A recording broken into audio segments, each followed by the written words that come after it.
All right, perfect. It says that we need to start with the opening prayer. Stacy, would you mind giving that for us? Sure. Thank you. Dear Heavenly Father, we thank thee for today. We thank thee for allowing us the opportunity to gather with each other to have a discussion and hopefully be able to learn and feel the Spirit help us guide us through through this discussion. Please bless those that if they are sick or having troubles that they can find the help that they need. And we thank thee for giving us all the blessings that we have been given today. And I say these things in the name of Jesus Christ. Amen. Amen. Thank you. We got somebody else So coming Austin, in. are you our group leader tonight? I am. I'm gonna do my I'm best. taking notes, which I'll share with everybody at the end. Perfect. Yeah, I'm gonna do my best to lead us tonight. I'm not the best speaker, but I've gotten used to it with certain roles I have. But so first question, Jorge, thanks for joining us. We're just now starting. If you don't mind, I'm gonna start with you. I have to ask the question: what is sexual harassment in your definition?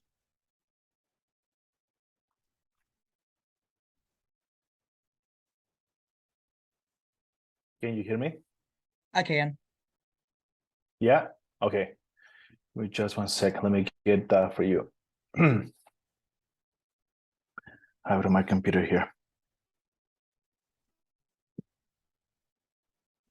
Here we go.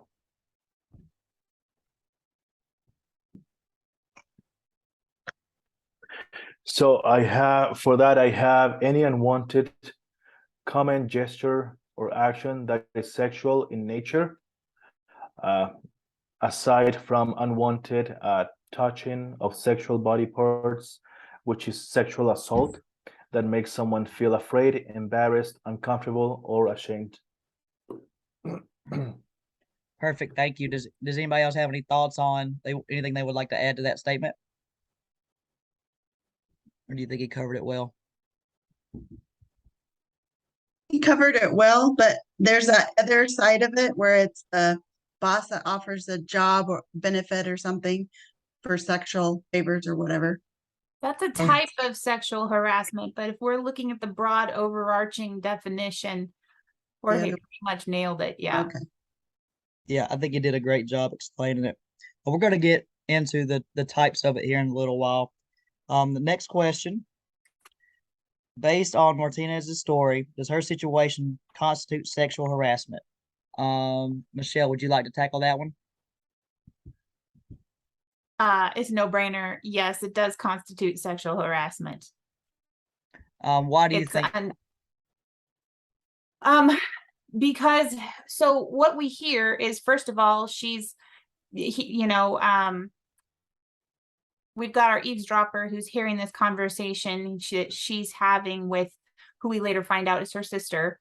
And just the manner in which she's talking about these conducts, she makes statements like it's uncomfortable or it makes me nervous. I'm afraid. The word afraid is used. And so if you just take the general context of what she has said to her sister and then add it to what happens when Lordy, I can't remember his name, the eavesdropper guy. What's his name? Jack. DeCosta. When DeCosta is over here, actually confronts her and says, so here's the deal. I overheard it. I'm really worried about you. I wasn't sure what to do. I've been told I have to report this. Her reaction is, oh my gosh, no, you can't. There are so many negative repercussions that's going to come as a result of you bringing this to light. I'm trying to deal with it on my own by just being passive or trying to circumvent a problem by just being transferred. I'm willing to leave it alone and stuff. But overall, when we look at the definition of sexual harassment, there's a lot of different elements from that definition that are clearly shown in her statements alone. The fact that the offender, he knows what he's doing. Why does he know what he's doing? Because he's hiding it. Nobody else, he never does these sorts of things unless anybody else is, if anybody else is around. It's just between her and him. So the level of evidence is very small. It's simply, her word against his.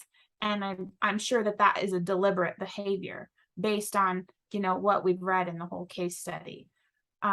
So yeah, I think it's definitely sexual harassment. Yeah, perfect. Stephen, do you think it's a hostile work environment or is it quid pro quo? From what we read, it sounds like more like the hostile work environment, because I don't know. There's the one line in there where it talks about how like she's afraid that she'll lose her job. So I guess in that kind of thing, it could be implied quid pro quo. But I think overall it's hostile work environment from everything it talks about. And one thing I was going to add this when we talked about the definition of sexual harassment. One thing that I thought was really interesting about how it talked how it was sex discrimination. And that's something like I never thought about it like that on the basis of sexes. So I just thought it was harassment, but it is discrimination in a way too. But yes, to answer the question, hostile. Perfect. Does anybody else have anything they want to add? No, I think he nailed it perfectly. It's like he said, there was that one line of the she was scared, but you don't know if he threatened anything to make it an actual quid pro quo situation, but it is definitely a hostile work environment. Let's see. Marona. Sorry, can I say something about it? Oh yeah, go ahead. I think it's about when you had the feeling of being hurt, right? If it's sexually, if it's financially, even financially, right? If you think that somebody's going to hurt you in one way or another, right? And sometimes or actually talking about that example, it's like if she was afraid of losing her job, if she was afraid that somebody will go after her within the company, she was afraid, right? And I think that is like working within that kind of environment. Like some people will break, some people will do what they need in order to keep the job, right? For sure. Great point. That's it. Great point. Marona, from reading the note on sexual harassment, do you think that DaCosta got accurate advice when he called the counsel's office? Well, it depended on what their procedures were, but he didn't even know what they were. So I think it's a good thing that he called the lawyer that was part of the business, because hopefully she would know the procedure. And she did have them. He was supposed to get a hold of, she's had a number for him for the EEO, Equal Employment Office. So I think so. Perfect. Anybody else have any comments on that? I'm sorry, my internet's spotty. Myrona, what did you say? I said the lawyer had told him to get a hold of the EEO, the office in that state, for them to get the investigation started. But if you know how we were reading in the other instances, if it was an internal procedure or if it was, going with the EEOC or the state one, I think if they would have had an internal one, they could have just done that and already started the process with notifying the boss of the boss, and then just starting it going that way. But that's what she said to do, and it sounded like a good thing at the time. Thank you. Yeah, that's perfect. That's exactly what it says, that it wanted us to mention that the lawyer mentioned to actually contact the Lone Star EEO and not the federal EEO. So it's good that you actually touched on that because they do want that within, in the inside the business. And just a follow-up question, Stacy, I'll ask you, why might a lawyer representing the company insist on instituting a formal investigatory process? I think because he overheard. So, I mean, you can kind of put together the pieces, but without actually getting both sides of the story. That might be why they want to do an investigation to make sure that what he heard was true. I mean, when you start accusing people, it could cause more hostile in the workplace. And so having an investigation to actually know truly what happened, because it's a third party, they're biased. They want to know everybody's side of the story, not just one person. So that's why a lot of times that they'll do an investigation just to get everybody's side of the story instead of what somebody hears, especially when they're talking on a phone. I think it's important too, because companies, if they don't do anything, they're liable for anything that the supervisor did or the boss did. And then the company has to pay for all that court stuff or any damages done. It's not, oftentimes it's in millions of dollars. Lawsuits are won for large amounts of money, and those cases oftentimes can kill a business completely. And depending on the circumstances of the matter, it can also become a civil matter. I mean, when sexual harassment takes place, yes, it's an employee-employer relationship type thing. Employers are definitely liable. However, it could also be the victim personally suing the perpetrator as well. So there's multifaceted elements to the legal liability for taking affirmative action and mitigating the harm caused to the victim, essentially, is what I'm trying to say. Perfect. Yeah, I think you guys covered all of that really well. And we can go ahead and move forward into our next area. Let's go, Stephen. How would you evaluate Jack DeCosta's options at this point, and what do you think he should do?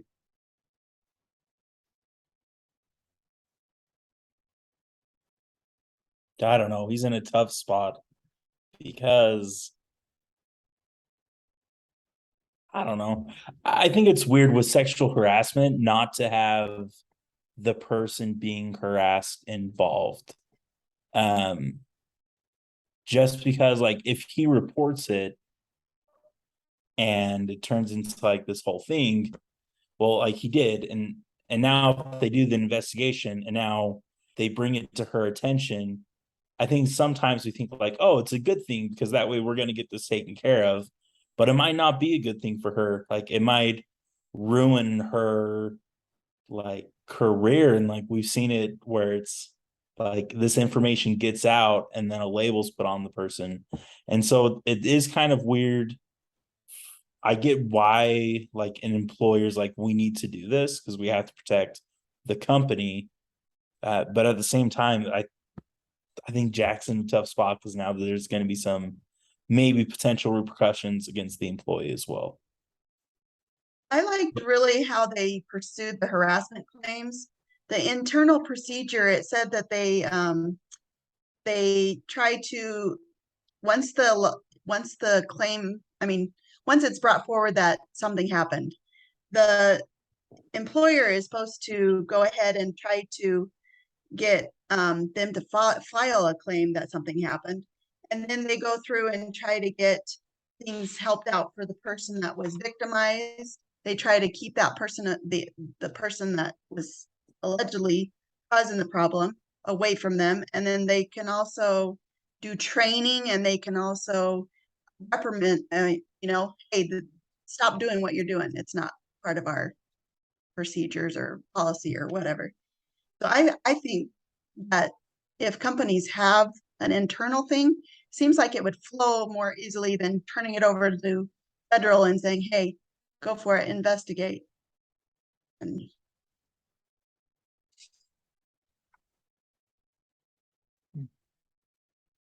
So if you were DaCosta, what do you think he should do? Do you think he should, what are your thoughts on what he should do in that situation?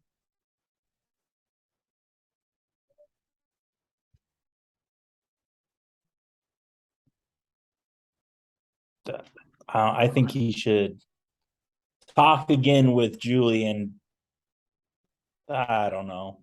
I want to say have Julia be the one to make that call. Because ultimately it's going to be her that is going to have to answer all the questions and get into more detail of what happened. So I would try to help her see why it's a good thing and to follow the company procedure, or just to report it. And but ultimately I would coach her on being the one to report it. Would anybody do anything different than Stephen? I would. I would. I would report it. And I would also probably create a memo documenting what I heard and what she had said when I had mentioned to her that this was something I was mandatorily required to report. I mean, from an ethical standpoint, once you're told you're a mandatory reporter, if you don't report it, then you're contributing to the company's liability. And also, if she's not, she has good reason to be afraid of the negative repercussions of this situation. However, the fact that she states to me, I'm afraid I'll lose my job, establishes that if she does lose her job, then that's wrongful termination. That's retaliation. I mean, there's a number of different employment related laws that are broken at that point. So when talking to her, I would also, because I have that personal knowledge, right, I would say, actually, you can't be fired. And if you were fired for some other reason, it's going to face a lot of scrutiny that it's not some bogus claim. It's going to have to be a documented reason for that termination, and you know, it has to hold water. So offer as much support and guidance and reassurance to her as I possibly could. I would proactively reach out to the people that supervise the harasser and, you know, and say, hey, there's a sensitive situation going on here. You know, after, of course, reporting it to the EEO. And that's really what I would do, because my interests are, one, to protect the company, two, to protect myself from liability because I could get sued if I don't report it, and three, to protect her interests as well. So one question, what about if she doesn't want to report it? What about if she's, I'm talking here about privacy, how we can help her to keep her privacy and not push the victim, but help her so she can be comfortable to report it. You know what I mean? Because she can sue the company for reporting it. She could be, you know what, don't do anything. I understand. Don't do anything. Like, I don't want to be part of it. Like, don't do anything at all. Like, let's keep it like business as usual. You know what I mean? And then because he reported, Right. then he will, you know what, and I'm not trying to be difficult here, but I'm trying to No, I understand. also try to think about how could a victim could feel if something like that happens, right? Speaking from the perspective of a victim, I can say I completely identify with how she feels in this situation. And it does, this is a whole can of worms, and it's not a good situation for Martinez to be in. She's very much a rock and a hard place, right? And then when you add in the family dynamics, you know, with her husband and how he might react, you know, that complicates it even further. but for me at least, it's very clear. I am a mandatory reporter. If I don't report it, then I can be found liable as well as the company. And if he's doing this to Martinez, what's going to stop him from not doing it with other people? And yeah, so it's important to take the victim's interests to heart, their thoughts, their feelings, their genuine deep fears. Counselors are good for that. You know, making sure that she's surrounded with supportive, caring people is really important. I would almost personally take it as a mission if I were DaCosta, to do everything within the limits of my scope of authority to ensure that she was completely as protected as possible. But again, legal professional, sometimes you have to draw really hard but difficult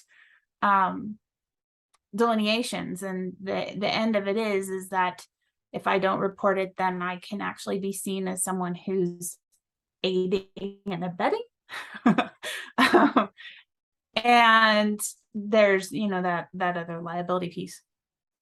One thing that was in the thing is there's more than one secretary. She's not the only one. So what if some of those other women or other secretaries are having the same thing happen, and because they brought this up and it was heard and then the training went in or whatever they did, then more women probably could have come forward and said, hey, this is going on. Well, just to throw another wrench in this, we don't know who it is. She does say her boss, but she doesn't use any names. So I guess, what if it's not him, or I don't know. Or higher up. Yeah, and so that's kind of like the weird thing too, is when he brought it to her attention, Jack brought it to her attention, he didn't even say a name either. He just like pointed over because he was embarrassed to say the name. So I think that's another rough thing, is if they do report it without all the facts, and I don't know, it's still hard, just because like I get that we have the responsibility to report it, but also like I don't know. I think ultimately it's their decision, because it's also sexual harassment. Like, it is going to be something like based off of if this person feels like it is a hostile work environment, which we believe it is. But I don't know. I'm interested to see how this case study ends. You know what? Yesterday I took a small training. I work in the primary, and I took this training, and they talk about harassment, sexual harassment, and the reason why there are two teachers in the class. And the first thing they say is if we know about sexual harassment, is to report it to local authorities. That's step number one. And step number two, to report it with local leaders from the church. And now that like, this is a tricky case, right? Because we are viewing the side of the HR specialist, and we are also viewing the victim's side as well. But now that I remember what I was reading about yesterday, I think I think if I was me, maybe I will need to like, my priority is the safety of the person who's working with the company, make sure that doesn't happen again. So maybe the option will be to report it and help the victim as much as I can, right? Try to get as many resources to help her, and see if there's a way for her to talk about it, to report it, I'm not sure, like, talk to a psychologist, or maybe find out if other people were actually under the same issue. But I think the way will be to report it. Like, take action and make sure that doesn't happen again, right? But again, it is very tricky. That's a good point. And Yeah. moving on to my next question, Jorge, since you said, we need to report, what proof of harassment does she have? There's nothing stating what proof is there that she is being harassed. There's none. There's Right. nothing, right? That's There's right. nothing. So because there's nothing, you need to investigate. That's right. You need to talk to, and that's one thing about if she's a victim, how do you investigate in order to keep it private? And because like sometimes within companies, if you say something to someone, like 2 or 3 days later, everybody will know about it, right? So how do you make sure that it's between the victim and you, and like how you can protect the victim? Like how can you make it work in order to keep it private and make sure that you go to the right resources, to the right people? Good stuff. Good stuff. Let's see. Where can we go? So with DaCosta, so we said there's other victims. Would he owe any ethical duty to other victims as the perpetrator of the perpetrator? I'm sorry, he's not the perpetrator. What do you think? What was the question? Does DaCosta owe any ethical duty to other possible victims of the perpetrator? I think so, because he knows about what's going on with this one person. Even if it's something she made up, then they would find it out if it's, taken care of an investigation. But since he knows something's going on, I would want to have all of the people in the office, brought in for interviewing to make sure it's not happening somewhere else. Perfect. Another thing that an investigation could reveal, doing what Myrona is suggesting, which is, privately, discreetly interviewing people. This slime ball may not be the only one in the company. It's true. Somebody might have noticed that, that this thing was happening between Martinez and the guy. And she just didn't know that they noticed, but they weren't sure what they were seeing, so they didn't speak up. There's, I think not only could we reveal whether there are additional victims of this guy, but maybe other people are experiencing it from other people, or maybe somebody saw something and didn't think it was right to speak up.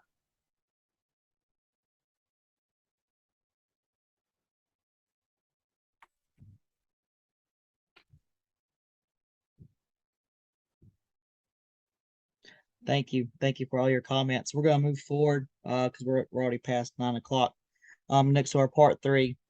So now that we're big in this discussion with sexual harassment, we have a task as a group to we're going to have to create our own sexual harassment policy. So I'm going to assign each of you a role, and I'm going to give you some time to think about your role. And the 4 roles are going to be potential victim of harassment, accused harasser, bystander, and legal counsel. And I know we have an extra, so I'm going to let 2 people be a legal counsel, so we can get different perspectives from you guys. And then you're going to get 5 minutes to identify the most important things you see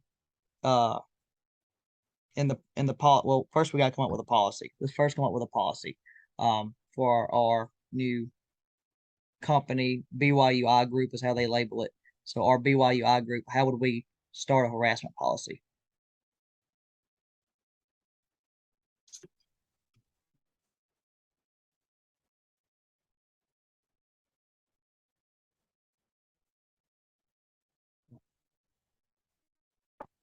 I'm sorry, Austin, are we talking about creating a policy? Well, let me make sure I'm doing this right. It's kind of spaced out here. I lost it. Come on. Yeah, we have to like come up with a policy for us, and then we're gonna like kind of role play it out, if that makes sense. Okay. And I'll give well, my phone ain't loading anymore. 1 second. Let me get pulled up.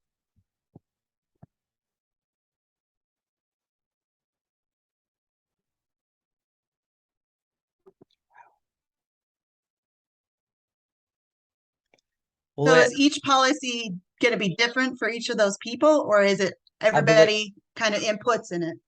everybody inputs, and then we all have to like go off the input, and where we don't agree, we have to just kind of work it out, if that makes sense.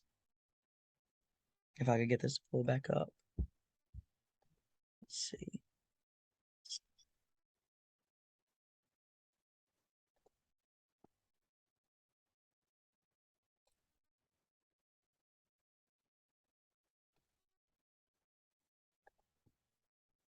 Sorry for the delay. My internet acts up sometimes. And yeah.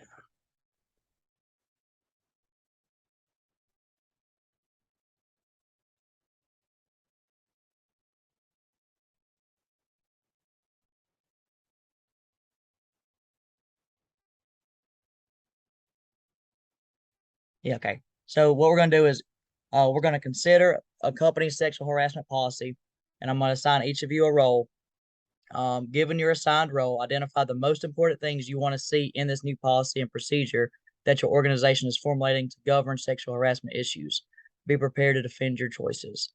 So we'll let Stacy, if you want to be the potential victim of harassment. Jorge, you can be the accused harasser.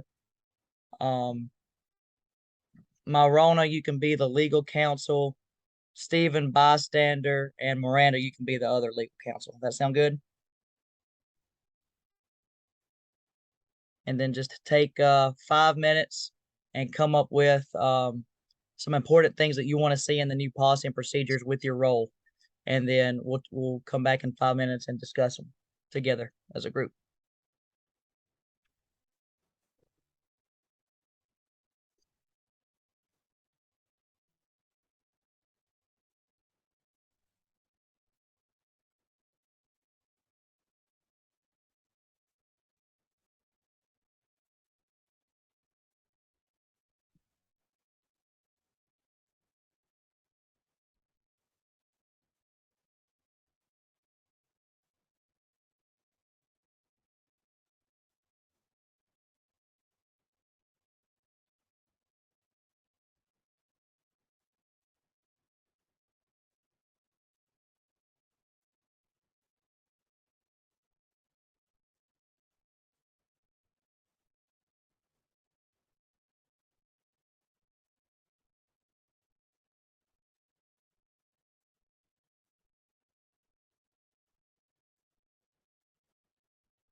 And if everybody's ready before the 5, we can start when everybody's ready. We don't have to do the whole 5 if you're prepared.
So lost on what she's doing.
Everybody ready?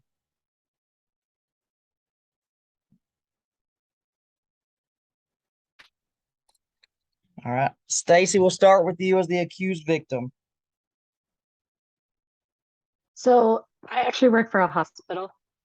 And in our policy and procedure for sexual harassment, we actually have this anonymous phone line that we can call to report a harassment.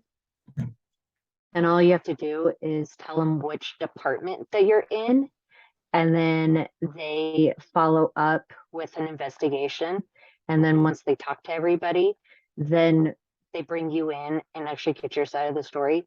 So I think having that anonymous, like hotline or phone number or whatever, it allows victims to feel like they can report without coming full on out in front of everybody saying that, like claiming that they are the victim. So I think in policy and procedures, I think that is a big one, is just having that ability to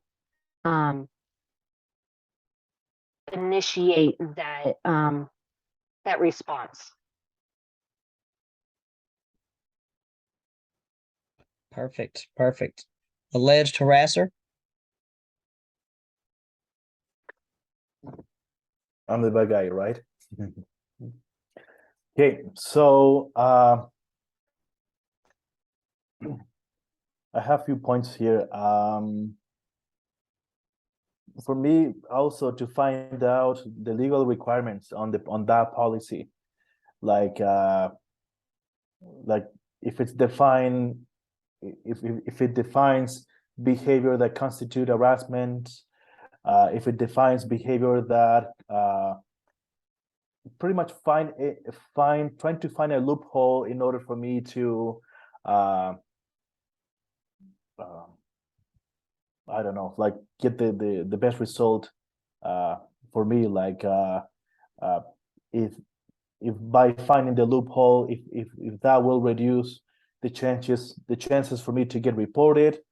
It will be nice also to on that policy to have a way to propose mediation.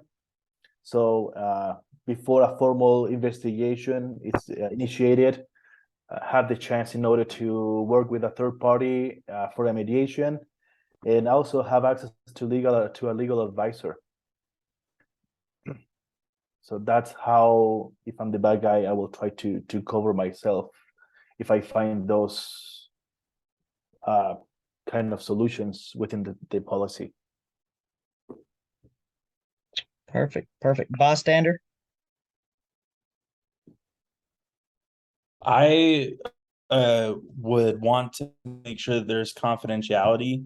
So if I was a witness, like as a bystander, and I saw it happen, I could report it without fear of having my name out there, or also like I don't know, maybe like a non-retaliation clause or something, just saying, like, to have that in writing, saying if I report something, you can't discriminate against me or threaten me, just to save me a little bit. But that's all I would add. Perfect. And legal counsels. Michelle, you can go first. Oh, I didn't realize I was included in the legal counsels. I'm sorry. Oh, it's okay. I mean, you basically have covered a lot of these topics Um, already. But yeah, just give us this quick legal counsel policy you would want to identify. Well, I definitely think Jorge's onto something. The policy has to be written that clearly enough, but broadly enough that there are no loopholes for harassers to exploit. That's incredibly important.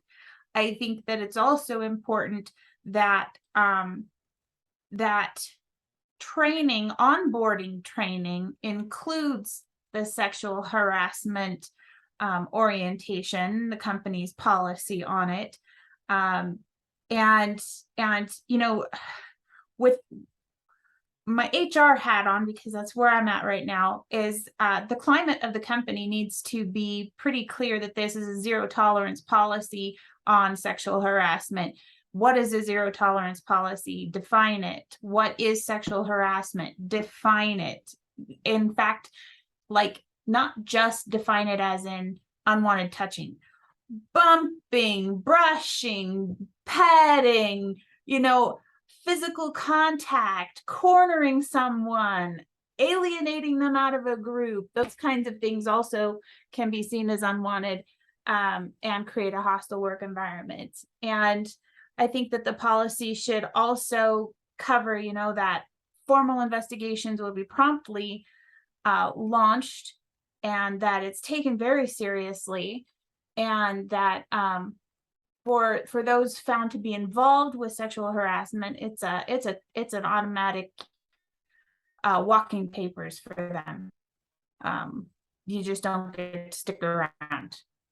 Not that an allegation will lead to someone being terminated for being alleged as a harasser, but if an investigation finds that harassment took place, see you later, bye. And by having that sort of a policy in place that is like that comprehensive, that actually is defensible. If a lawsuit were brought against Lone Star for this situation that Martinez found herself in, and it was found that we didn't take action soon enough, we could produce this policy as evidence and say, our policy is this, we follow our policies. It wasn't reported quickly enough because whatever happened, but as a company, this is our stance, and we take it very seriously. And that actually provides defense to the claim that the company was actually complicit in the harasser's behavior.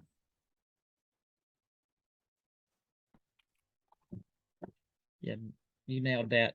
You covered everything. Moroni, was there anything you'd like to add to that? I would just add steps to reporting it. Like you said, keep everything simple and have the managers know and normal people know how to go about getting the help they need, so that they don't just go, I don't know what I'm doing. Just like this guy, he didn't have any idea what procedure to follow, and there should be something in place. And then there should be things in place, I think, to help the victim through stuff like, I can't remember who said it, but they were saying there's certain things that the victim needs help getting through. And then that's, Michelle did good. Thanks, Michelle. Another thing that we could do is employ a employee assistance program. I don't know if any of your employers utilize something like this, but an employee assistance program is really a really valuable resource to employees. It's completely confidential. It's a third-party company, and that can allow people to access attorneys for situations they don't know how to address, and maybe get referrals to the right places. Financial counseling, estate planning. I mean, it goes there's so many different options in an employee assistance program, and it's very inexpensive to use or have available for your team members. But that legal piece probably would give Martinez a little sense of power if she had access to that, right? So she's being harassed. She knows about the EAP. She calls them. She talks to an attorney. Now she feels like she's got an ally with some clout, and maybe she'll have the courage to pursue making a claim. So it might also be something that we would want to do, is include that EAP. Perfect. So with all these things, you think that would have helped DaCosta with where he was at with his situation? Everybody, yeah, I think so too. See, it's 9:21. I'm gonna go ahead and tell you what happened, the rest of the case, and then we can wrap it up. So what happened with the Lone Star? When Jack called corporate counsel, he forgot about his caller ID. The lawyer used the information he gave her to figure out the people he was talking about. She contacted the Lone Star EEO, which launched a formal investigation. The EEO tried hard to get Martinez to cooperate. French denied all charges, claiming that Martinez had made the story up to protect herself from pending layoffs. DaCosta was asked for evidence, but he didn't have any. Julia Martinez's husband found out what was going on, beat up Julia, and forced her to quit. French survived the investigation with only a bruised reputation. He blamed everything on DaCosta for calling corporate counsel. There was so much animosity between DaCosta and French that DaCosta left the company after 3 months. So that was a very sad ending to our case study. I did not think it was going to go that way. Does anybody have any thoughts of regarding the ending to that story? And just leave it open.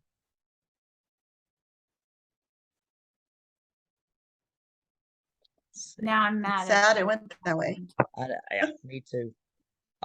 So with the policies that we came up with in our little group study, we felt like they would have been helpful to Jack, and I think it would have been helpful to avoid any of the final. You think those would help with the final consequences in this case?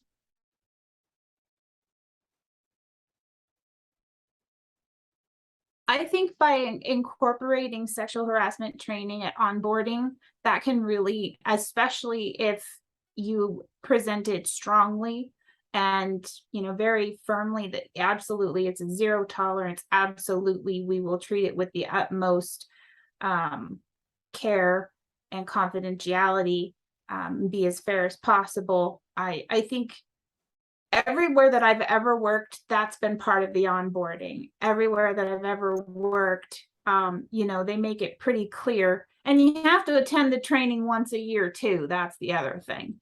Mhm. You know, sexual harassment training is part of the annual employee training stuff.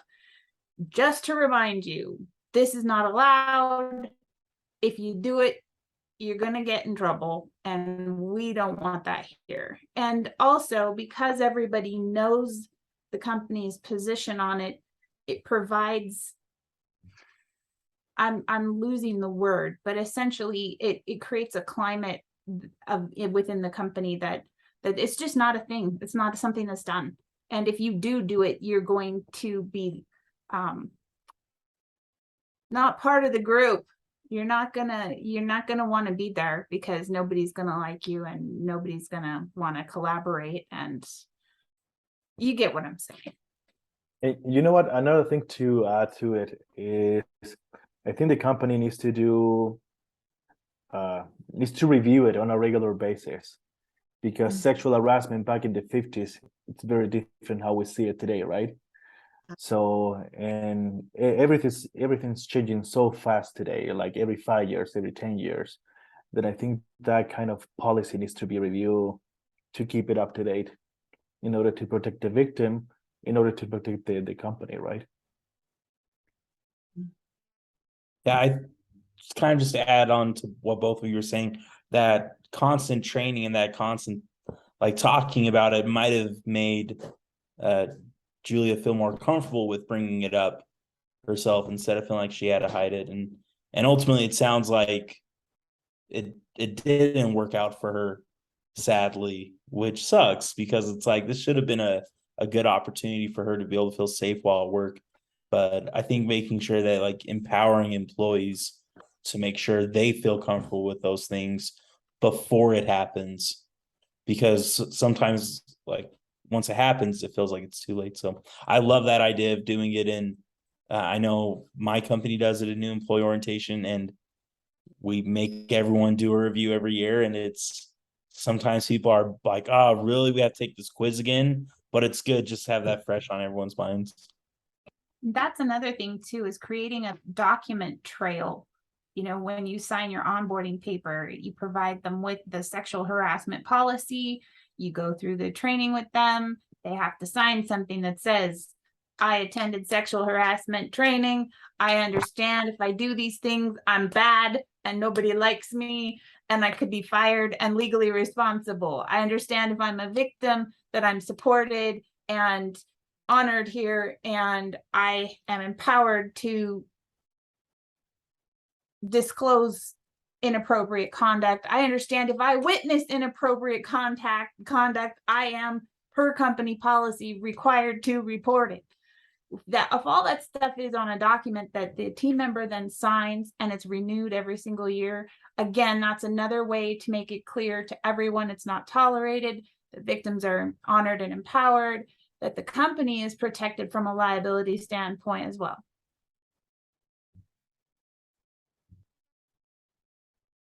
Yeah, I think that's perfect. I think, I know we do that at Mercedes. We yearly, kind of like what Stephen talked about, we have a yearly training. We document that we are in the training. We have to initial it, everything. And it's good information. It's like a 6 minute long video, 6-7 minute video, just touching on different aspects and areas of sexual. It breaks down either sexual harassment and other types of harassment as well. So it's like a whole around just harassment training that we do. And it is helpful. It is helpful. It gives a good standard of what the policies are and regulations are inside the company and what will happen if those are broken. So I can attest to that. That's good information. Guys, we got a few minutes left. If I could just ask you guys to put like a rating of the discussion. You can put it in the chat and put in there what I can do better next time. Because I know I probably wasn't the best leader.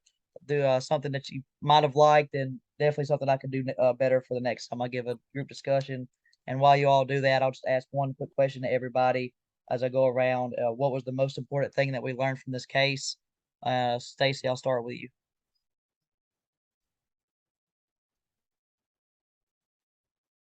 So I think the most important thing is to get, I don't want to say all of the the evidence or everything, that just because you hear one side doesn't mean that that's the side. There's so many different sides to a story. And, now since you read the outcome, it's like makes me wonder, maybe she was also getting abused at home. So maybe it wasn't just like sexual harassment at work. Maybe she wasn't having the best relationship at home. And so she wasn't sure how to communicate that with anybody. And so she had a lot of fear of at home and at work. So, getting every side of the story, getting all of the evidence, getting how people feel. And I think that all takes an account on whether or not somebody should report or if it shouldn't be reported. And I mean, if there was policies and procedures in place and everybody knew, not just like lawyers, if it was written down someplace and people had to review it every year, maybe the outcome would have been different. So Perfect. Thank you. And I agree. I agree with everything you said. I after hearing the outcome, I had a different perspective on it. I wanted to just kind of lean more on that investigative side too. Michelle, what's the biggest thing you learned? That even when you really carefully and critically think out all of the different elements of a given situation, the dynamics are unpredictable. In the end, what you have to do is what you believe to be ethically right and that is the most likely to do the most good, while still remaining within the bounds of various legal requirements. That's, in a nutshell, that is what it is. Could the company have anticipated Martinez being beat up and forced to quit her job? I think so. Could the company, there's drawbacks and benefits to either course of action. Report it and investigate. There's benefits and drawbacks. Report it and sweep it under the rug. What do we know here? It would probably have been better for Martinez, but what happens if a lawsuit is brought later and we wind up having to close shop because we can't cough up the millions of dollars and fees and restitution? So that's what I actually did learn through this, is sometimes it is a roll of the dice. In the end, you have to do what you believe is morally right, what is within the bounds of the law, and what will do the most good.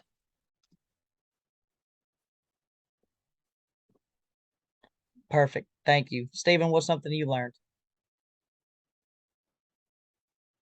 I think just like the stress of talking about it early and documenting it and talking about it more and more to make sure people are aware of what the procedure is. Because I think that one of the biggest issues at the beginning is he didn't know what to do. And she probably didn't know what to do either. So it makes it tough. So talk about it, document it. Perfect. And I agree with that as well. Jorge, what do you have?